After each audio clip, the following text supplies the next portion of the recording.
महिला आरक्षण विरोध पर भड़के व्यापारी, विपक्ष पर साधा निशाना। मुजफ्फरनगर। महिला आरक्षण बिल 2026 और नारी शक्ति वंदन अधिनियम के विरोध को लेकर गुरुवार को शहर का राजनीतिक माहौल गर्मा गया। रुड़की रोड स्थित ग्रीन एप्पल होटल में आयोजित प्रेस कॉन्फ्रेंस के दौरान उत्तर प्रदेश उद्योग व्यापार संगठन से जुड़े व्यापारियों और पदाधिकारियों ने विपक्षी दलों पर जमकर हमला बोला। संगठन ने कांग्रेस, समाजवादी पार्टी, टीएमसी, राजद और डीएमके सहित इंडी गठबंधन के दलों को महिला विरोधी मानसिकता वाला बताते हुए उनके खिलाफ निंदा प्रस्ताव पारित किया। प्रेस वार्ता में प्रदेश अध्यक्ष कृष्ण गोपाल मित्तल ने कहा कि नारी शक्ति वंदन अधिनियम देश की महिलाओं को राजनीति में 33% भागीदारी देने की दिशा में ऐतिहासिक कदम है, लेकिन विपक्ष इसका विरोध कर महिलाओं के अधिकारों को दबाने का प्रयास कर रहा है। उन्होंने कहा कि ये केवल एक राजनीतिक मुद्दा नहीं, बल्कि देश की आधी आबादी के सम्मान, समानता और अधिकारों से जुड़ा बड़ा सामाजिक विषय है।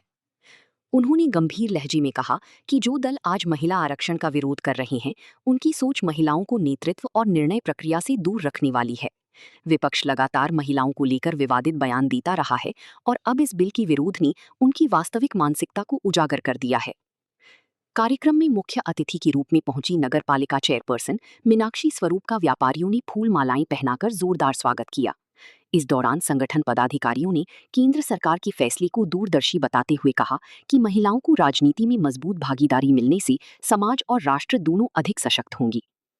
व्यापार संगठन की ओर से पारित निंदा प्रस्ताव में कहा गया कि महिला आरक्षण किसी दल या सरकार का नहीं, बल्कि देश की महिलाओं के भविष्य का प्रश्न है।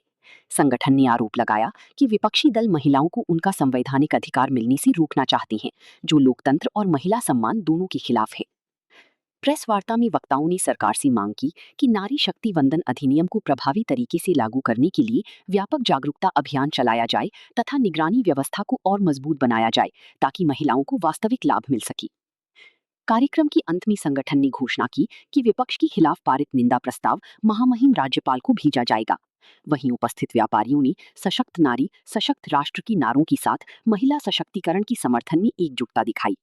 आज प्रेस वार्ता की गई है, बताइए। सबसे पहले तो इस प्रेस वार्ता में आप सभी पत्रकार बंधुओं का मैं स्वागत करता हूं उत्तर प्रदेश उद्योग व्यापार संगठन की ओर से।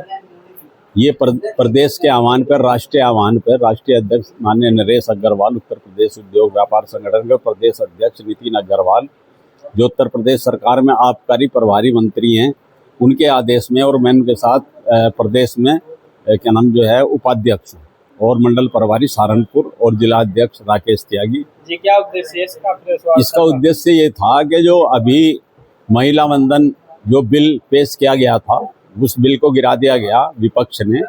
सरकार चाहती थी, मोदी जी चाहते थे, हमारे माननीय प्रधानमंत्री जी के महिलाओं को आरक्षण दिया जाए और हर क्षेत्र के अंदर महिलाएं अपनी हिस्सेदारी दिखलाएं, चाहे वो राजनीतिक क्षेत्र हो, चाहे वो सामाजिक क्षेत्र हो। आरोप है कि महिलाओं को बहकाया जा रहा, गलत दिशा दी जा रही, क्योंकि महिला आरक्षण तो 2023 में ही बिल पास हो चुका था, उसे लागू करने की ऐसा था।